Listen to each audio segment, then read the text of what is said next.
Hey guys, it's Elliot again from biteoftheapple.wordpress.com, where you get all your Apple news without any of the ads. Today we're going to be talking about iPhone 4.0 and how it affects both the iPad and the future of the iPhone.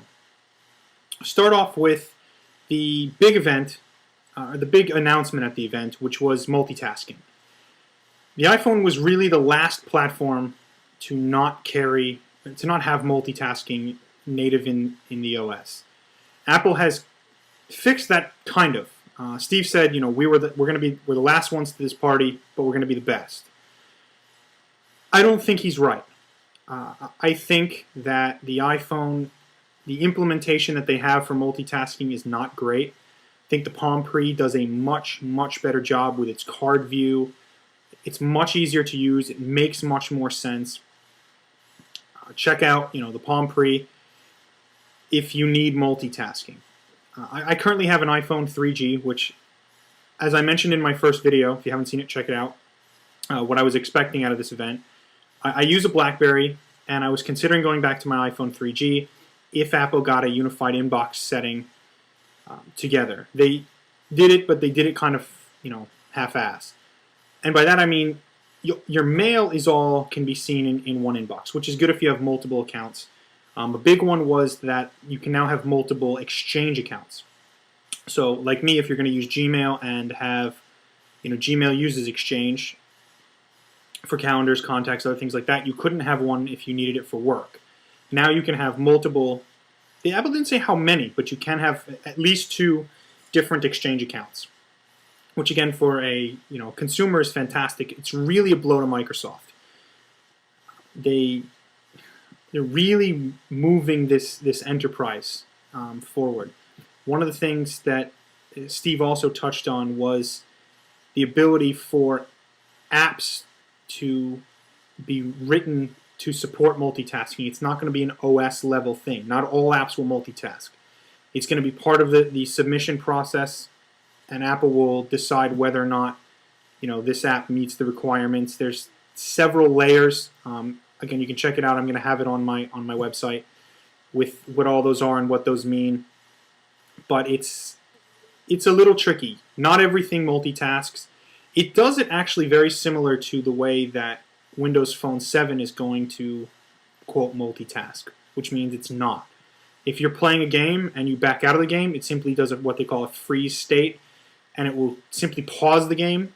And then when you go back to it, it will restart from the point that you paused. Better than what the iPhone had, not as good as something, like I said, like Palm Pre. One thing that Apple did do that I thought was really important was allow apps to do what they call task completion. For instance, if you're uploading some photos to Flickr or video to YouTube, and you move out of the app, and you don't necessarily want it to, continue with, as backgrounding apps go, it will complete the upload and then kill the app as if you were on a standard iPhone before 3.0 or before 4.0, excuse me. So it will complete rather than canceling out immediately and then close the app.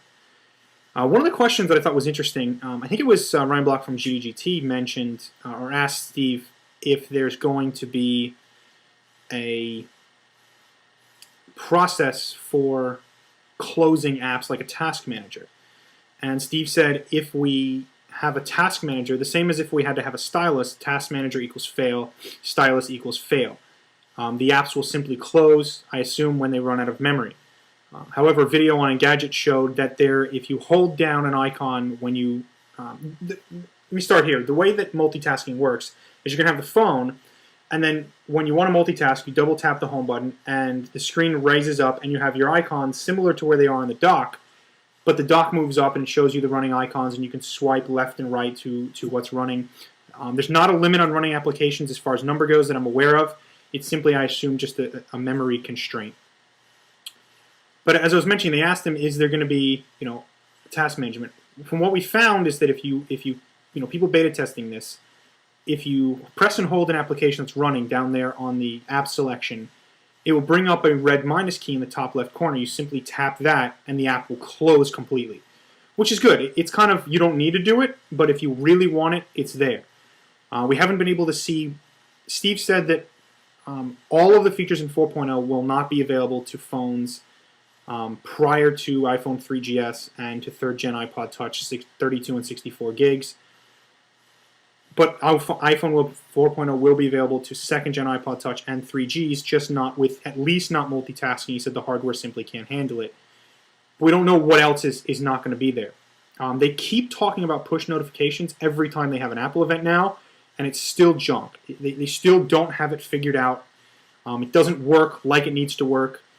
Again, this is the thing that that I keep complaining about. The government. If you have a state that's bankrupt, go to Texas. They have a surplus. Find out what they're doing.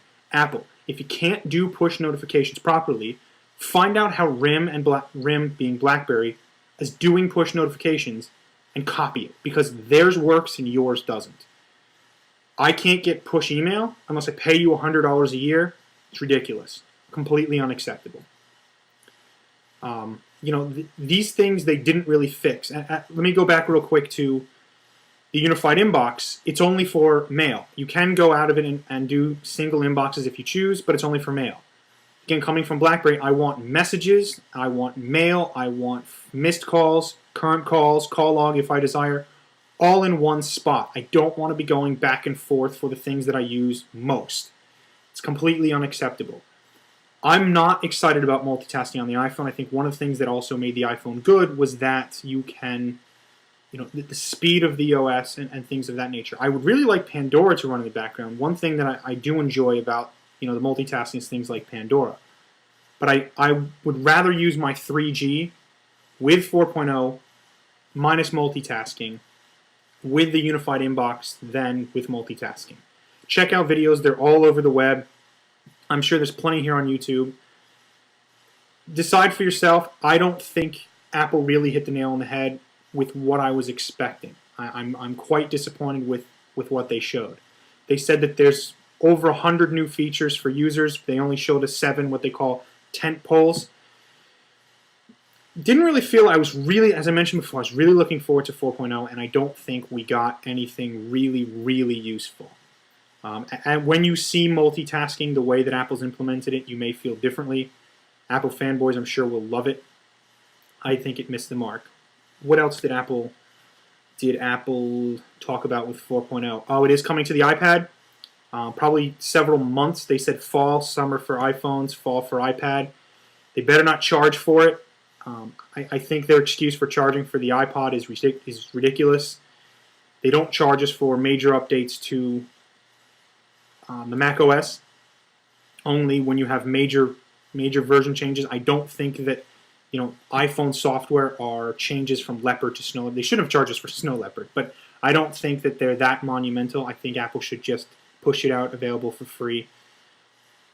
As saying it's you subscribe to our app place or app market, you get this update as part of an update to your device to make it run more efficiently. What else did they do? That's pretty much the iAds, Google iAds, and I don't have time to go into it here. It's either going to be really good or it's going to be a total disaster. It's Apple's new ad program to help developers keep free apps free and encourage more developers to do free apps. But they are really pushing ads into the user's face. Apple says we want to show an ad every 3 minutes on your phone. Some of them even, if you accidentally touch it or something, they completely overtake your phone. It's not a good experience.